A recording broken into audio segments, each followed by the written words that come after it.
Pre మార్కెట్కి సంబంధించిన ప్రధాన అంశాలు చర్చించుకుందాం. ముందుగా మిత్రులందరికీ స్వాగతం. ఈరోజు జూలై 18వ తారీఖు గురువారం. నిఫ్టీ ఎక్స్పైరీ ఉంది. ముందుగా ఏడిఆర్ సెంటిమెంట్ ఎలా ఉందనేది ఒకసారి చూద్దాం. ఎందుకంటే నిన్న మార్కెట్స్ మనకి హాలిడే అనమాట. బట్ యూఎస్ మార్కెట్ ఓపెన్ ఉంది. ముఖ్యంగా ఏడిఆర్స్ అయితే అంటే మన ఇండియన్ కంపెనీస్ అక్కడ ట్రేడ్ అవుతూ క్లోజ్ అయినాయి. దాన్ని బట్టి మనకు ఒక ఐడియా రావడం జరుగుతుంది. ICICI bank and HDFC bank అయితే నెగిటివ్గా క్లోజ్ అయినాయి. ఇన్ఫోసిస్ కూడా నెగిటివ్గా క్లోజ్ అయింది. విప్రో కొద్దిగా బుల్లిష్గా ఉంది. డాక్టర్ రెడ్డిస్ కొద్దిగా పాజిటివ్గా ఉంది. సో మొత్తం మీద బ్యాంకింగ్ సెక్టార్లో కొంత ప్రెషర్ అనేది మనకు కనిపిస్తుంది క్లియర్గా. కోర్స్ ఐటీలో కూడా పెద్దగా మూమెంట్ అయితే లేదు.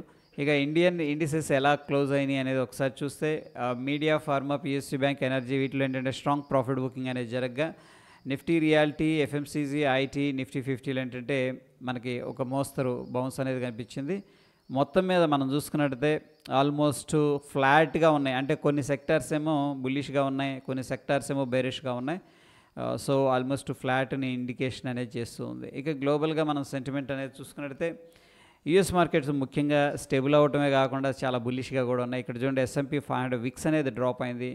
సో డెఫినెట్గా ఇది బుల్లిష్ రిప్రజెంటేషన్ అని చెప్పేసి చెప్పుకోవచ్చు యూఎస్ మార్కెట్స్కి. దాని తర్వాత మనం చూసుకున్నట్టయితే సౌత్ కొరియా నెగిటివ్గా క్లోజ్ అయింది. హాంకాంగ్ అక్కడ నుంచి కూడా అన్నీ కూడా పాజిటివ్గా ఉన్నాయి. ముఖ్యంగా యూఎస్ మార్కెట్స్ మనం అబ్జర్వ్ చేస్తే డౌ జోన్స్ ఇండస్ట్రియల్ యావరేజ్ అంటాం కదా, US 30 ఇది 97 పాయింట్స్ పాజిటివ్గా అయితే క్లోజ్ అవుతుంది, ట్రేడ్ అవుతుంది. US 500 14 పాయింట్స్ పాజిటివ్గా ఉంది. సో మొత్తం మీద ఒక పాజిటివ్ సెంటిమెంట్ అనేది క్యూ అనేది కనిపిస్తుంది గ్లోబల్ నుంచి. ఇక ఎకనామిక్ క్యాలెండర్ అనేది మనం అబ్జర్వ్ చేస్తే నిన్న మనకి హాలిడే ఉంది. లండన్కి సంబంధించిన CPI data year on year బేసిస్లో చూస్తే ఇది వచ్చేసరికి పాజిటివ్గా ఉంది. యూఎస్కి సంబంధించిన క్రూడ్ ఆయిల్ ఇన్వెంటరీస్ డేటా అనేది మనం చూసుకున్నట్టయితే ఇన్వెంటరీ బౌల్ తగ్గిపోయినాయి. అందుకని ఆ టెంపరీగా ఏంటంటే డిమాండ్ అనేది క్రియేట్ అయింది. క్రూడ్ ఆయిల్కి ఇది ప్లస్ అని చెప్పేసి చెప్పుకోవచ్చు. ఇక ఫ్రెండ్స్ మనం చూసుకున్నట్టయితే యూఎస్కి సంబంధించిన నిరుద్యోగ సమస్య ఏ విధంగా ఉంది ఆ డేటా అనేది రావడం జరుగుతుంది ఈవినింగ్ 6 గంటలకి. అదేవిధంగా యూఎస్కి సంబంధించిన Philadelphia fed manufacturing index July month data అనేది రావడం జరుగుతుంది. సో ఇది కూడా ఏంటంటే మనం వాచ్ చేయాల్సి ఉంటుంది.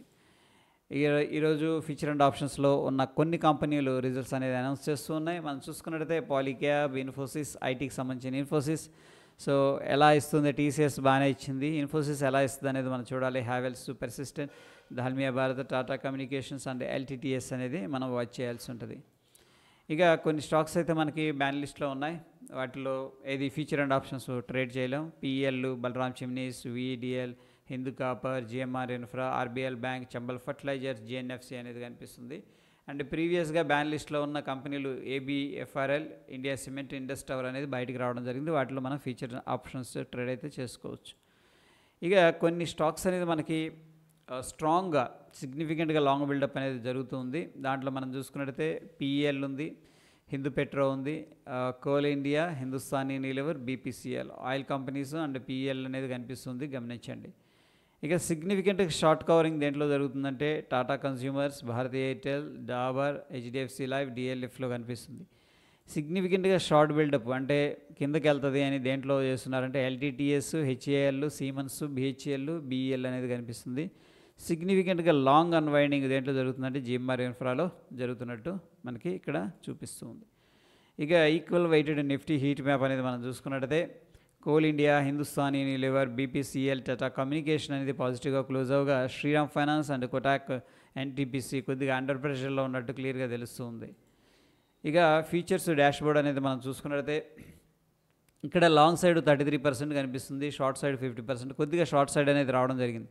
ఇక్కడ మనం చూసుకున్నట్టయితే నో చేంజ్ 0%, సిగ్నిఫికెంట్ షార్ట్స్ వచ్చేసరికి 6.63%, సిగ్నిఫికెంట్ లాంగ్ వచ్చేసరికి ఆల్మోస్ట్ 10% ఉంది. ఇక ఈ యొక్క చార్ట్ అనేది మనం అబ్జర్వ్ చేస్తూ వస్తున్నాం. ఇక్కడ చూడండి మనకి లాంగ్ బిల్డప్ అనేది లాస్ట్ 3 సెషన్స్ నుంచి కూడా సజెస్ట్ చేస్తుంది. బట్ ఇక్కడ ఓపెన్ ఇంట్రెస్ట్ అనేది ఫీచర్స్ వాల్యూమ్ అనేది చాలా తక్కువగా ట్రేడ్ అవుతుంది. సో ఎనీ మూమెంట్ ఏంటంటే వాల్యూమ్స్ లేకుండా ట్రేడ్ అవుతుందండి. ఎనీ మూమెంట్ ఇది ట్రెండ్ రివర్స్ అయ్యే అవకాశం కనిపిస్తుంది. ఆ విధంగా మనం అండర్స్టాండ్ చేసుకోవచ్చు. ఇక పార్టిసిపెంట్ వైజ్గా డేటా అనేది మనం చూసుకున్నట్టయితే ఎఫ్ఐఎస్ ఇండెక్స్ ఫీచర్స్ని బై చేశారు. స్టాక్ ఫీచర్స్ కానీ ఇండెక్స్ ఆప్షన్స్ కానీ పెద్దగా యాక్టివిటీ లేదు. స్టాక్స్లో అగైన్ బుల్లిష్గా ఉన్నారు. టోటల్గా ఎఫ్ఐఎస్ నుంచి ఇండెక్స్ ఫీచర్స్ అండ్ స్టాక్స్లో బుల్లిష్గా ఉన్నారు. ఇక ప్రొప్రైటరీ విషయానికి వస్తే ఇండెక్స్ ఫీచర్స్ షార్ట్ చేశారు, స్టాక్ ఫీచర్స్ బై చేశారు. ఇక దాని తర్వాత ఇండెక్స్ ఆప్షన్స్ ఇండెసిస్లో ఉన్నారు. ఇక క్లయింట్ లెవెల్ డేటా అనేది మనం చూసుకున్నట్టయితే స్టాక్ ఫీచర్స్లో మాత్రం బులిష్గా ఉన్నారు, మిగతా వాటిలో పెద్దగా యాక్టివ్గా లేరు. ఇక డిఐఎస్ డేటా అనేది మనం చూసుకున్నట్టయితే ఇండెక్స్ ఫీచర్స్ కానీ stock features, index options, stocks అన్నింటిలో కూడా దాదాపుగా షార్ట్ సైడే ఉన్నారనమాట. సో ఎఫ్ఐఎస్ అయితే బై చేస్తున్నారు. ఇక్కడ చూడండి స్టాక్స్ 1271 కోట్లు ఎఫ్ఐఎస్ బై చేశారు. డిఐఎస్ ఏమో 529 కోట్లు క్యాష్ మార్కెట్లో సెల్ చేసినట్టు డేటా అనేది చెప్తూ ఉంది. ఇక ఇంపార్టెంట్ లెవెల్స్ ఇవన్నీ మనం చూసుకున్నట్టయితే as per the open interest మనకి 24,500 అనేది వెరీ ఇంపార్టెంట్ సపోర్ట్ అనమాట డౌన్ సైడ్. ఆ లెవెల్ బ్రేక్అవుట్ అయితే మనకు సిగ్నిఫికెంట్గా డ్రాప్ అనేది జరిగే అవకాశం ఉంది. ప్రస్తుతానికి 25,000 దగ్గర ఓ మోస్తరు రెసిస్టెన్స్ అండ్ 24,700 దగ్గర ఓ మోస్తరు రెసిస్టెన్స్ ఉంది. సో ఇంపార్టెంట్ పివోట్ పాయింట్స్ విషయానికి వస్తే ప్రస్తుతానికి మనం వాచ్ చేయాల్సింది 24,693, 24,640 ఈ రెండు కూడా రెసిస్టెన్స్ పాయింట్స్. అదేవిధంగా 24,580, 24,528 అనేది మనకి ఇమీడియట్గా ఉన్న సపోర్ట్ అని చెప్పేసి చెప్పుకోవచ్చు. అదేవిధంగా ఒకసారి బ్యాంక్ నిఫ్టీ లెవెల్స్ అనేది చూద్దాం. బ్యాంక్ నిఫ్టీలో ఏ విధంగా ఓపెన్ ఇంట్రెస్ట్ ఉంది అంటే ప్రస్తుతం అయితే సెల్లింగ్ సైడ్ కొద్దిగా ఎక్కువగా ఉంది డామినేషను. ఎనీహౌ రౌండ్ నెంబర్ మనం వాచ్ చేయాలి. 52,495 రఫ్గా 52,500 అనేది మనకి ఇమీడియట్గా ఉన్న లెవెల్ అని చెప్పేసి చెప్పుకోవచ్చు.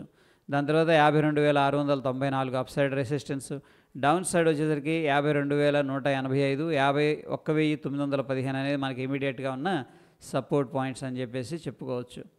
మనం ఇండియా విక్స్ అనేది ప్రస్తుతానికైతే డైలీ టైం ఫ్రేమ్లో కూల్ ఆఫ్ ఉంది. ఓకే, సో 0.25% మాత్రమే ఇంక్రీజ్ అయింది, that is okay. And dollar index మనం చూసుకున్నట్టయితే సిగ్నిఫికెంట్ ఫాల్ అనేది జరుగుతుంది. ఒక ఇంపార్టెంట్ టెక్నికల్ సపోర్ట్ ఏదైతే ఉందో సపోర్ట్ అయితే బ్రేక్అవుట్ జరిగింది డౌన్ సైడ్. డాలర్ ఇండెక్స్ అయితే అండర్ ప్రెషర్లో ఉంది. యుఎస్ మార్కెట్స్ మనం చూసుకున్నట్టయితే ఈ మధ్య కొద్దిగా మిస్ అయ్యాం ప్రీ మార్కెట్. చూడండి చూస్తూ ఉండగానే ఇక్కడ మనం మాట్లాడుకున్నప్పుడు ఇదంతా లాంగ్ కన్సోలిడేషన్ అనుకున్నాం కదా. కన్సోలిడేషన్ తర్వాత అబ్జర్వ్ చేయండి, ఇక్కడ చూడండి వెరీ స్ట్రాంగ్ క్యాండిల్ వచ్చింది. అంటే ఇది మొత్తం మనం అక్యుములేషన్ అనుకోవచ్చు. వాళ్ళు ఏం చేశారంటే బై చేసి ఉండి ఫాస్ట్గా పైకి స్టార్ట్ చేశారు. ఇక్కడ నుంచి కూడా ఇంపార్టెంట్ రెసిస్టెన్స్ లెవెల్ని సక్సెస్ఫుల్గా అయితే బ్రేక్అవుట్ చేశారు. Very good.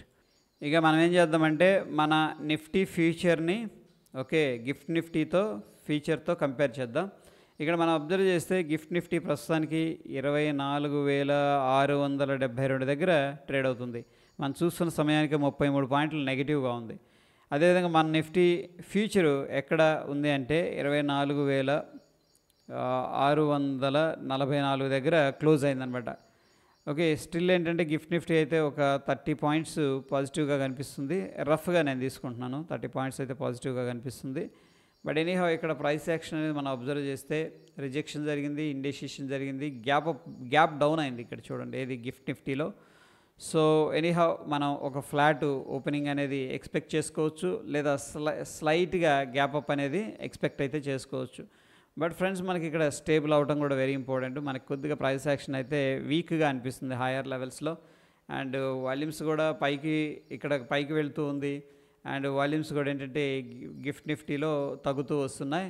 So any moment pull back అనేది జరగవచ్చు, రిట్రేస్మెంట్ జరగవచ్చు, లేదా ట్రెండ్ రివర్స్ అయితే జరగవచ్చు అని చెప్పేసి మనకి టెక్నికల్గా అండర్స్టాండ్ అయితే మనం చేసుకోవచ్చు.